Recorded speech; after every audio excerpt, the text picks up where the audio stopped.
गीता में भगवान श्री कृष्ण ने रणभूमि में अर्जुन को जो ज्ञान दिया था वह गीता में बताया गया है। गीता में कुल 18 अध्याय हैं और उन सभी का अपना अलग अलग महत्व है। श्री गीता उपनिषदों का सार है। महाभारत युद्ध के समय रणभूमि में भगवान श्री कृष्ण ने अर्जुन को जो ज्ञान दिया था वह गीता में बताया गया है। गीता में ऐसी बहुत सी बातें हैं जो मनुष्य को जीवन की कई कठिनाइयों को आसान बनाती है। इतना ही नहीं, गीता पढ़ने पर मनुष्य को बहुत सी नई जानकारियां भी मिलती है। साथ ही हर अध्याय के नियमित पाठ का अपना लाभ और महत्व है। भगवान शिव ने देवी पार्वती को गीता के पहले अध्याय के पाठ का महत्व जो बताया है वही यहाँ आपके लिए प्रस्तुत है।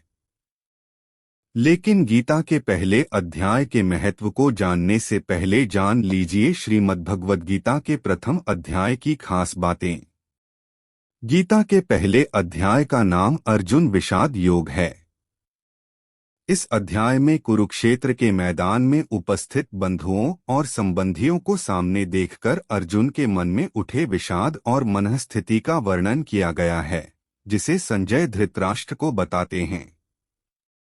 एक समय पार्वती जी ने पूछा है, महादेव जी, किस ज्ञान के बल पर संसार के सब लोग आपको शिव कहकर पूछते हैं?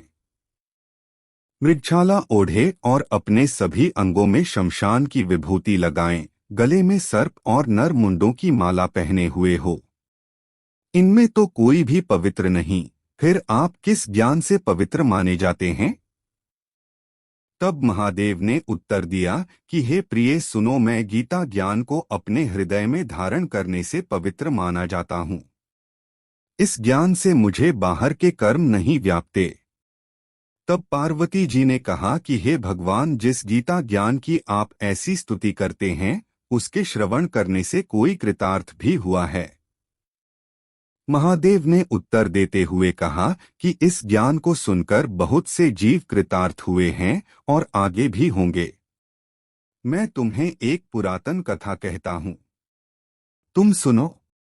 एक समय पाताल लोक में शेषनाग की शैया पर श्री नारायण जी नैन मूंदकर आनंद में मग्न थे।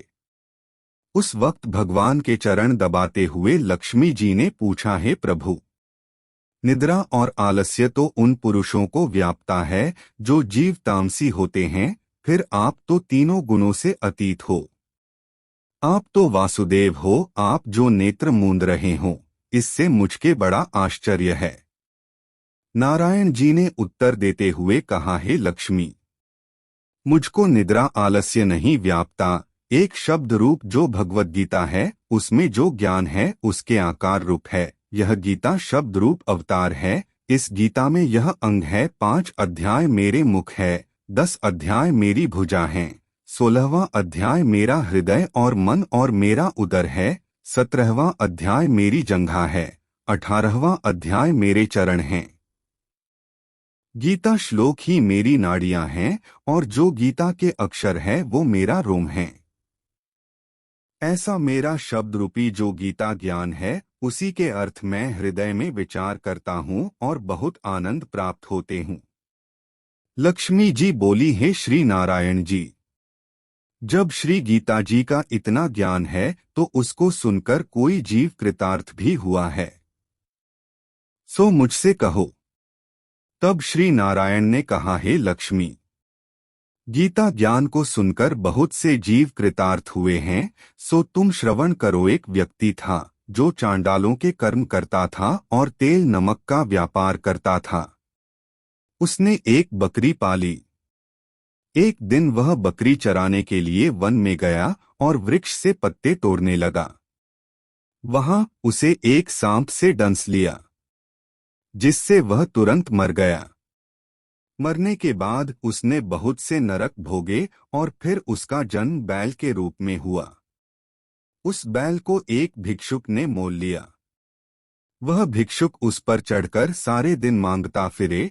जो कुछ भिक्षा मांगकर लाता वह उसे अपने परिवार के साथ मिलकर खाता और वो बैल सारी रात द्वार पर खड़ा रहता। उसके खाने पीने का भी कोई ख्याल नहीं करता था और सुबह होते ही बैल पर चढ़कर फिर मांगने निकल जाता। जब बहुत दिन हो गए तो वह बैल भूख से गिर गया, लेकिन उसके प्राण नहीं निकले। नगर के लोगों ने देखा और उस बैल को कोई तीर्थ का फल दे तो कोई व्रत का फल दे, तब भी उस बैल के प्राण नहीं छूटे। एक दिन गणिका आई, उसने लोगों से पूछा यह कैसी भीड़ है, तो उन्होंने कहा कि इसके प्राण नहीं निकलते, अनेक पुण्यों का फल दे रहे हैं तो भी इसकी मुक्ति नहीं होती। तब गणिका ने कहा कि मैंने जो कर्म किया है उसका फल मैंने इस बैल को दिया है। इतना कहते ही बैल की मुक्ति हो गई। तब बैल ने एक ब्राह्मण के घर जन्म लिया। पिता ने उसका नाम सुशर्मा रखा।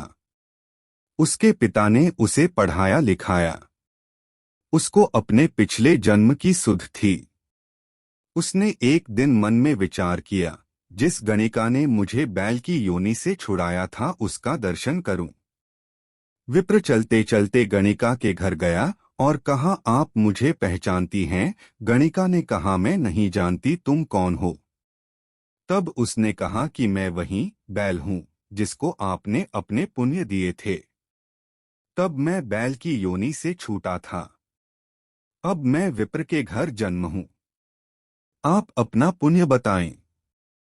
गणिका ने कहा कि मैंने अपने जाने पुण्य नहीं किया, परंतु मेरे घर एक तोता है।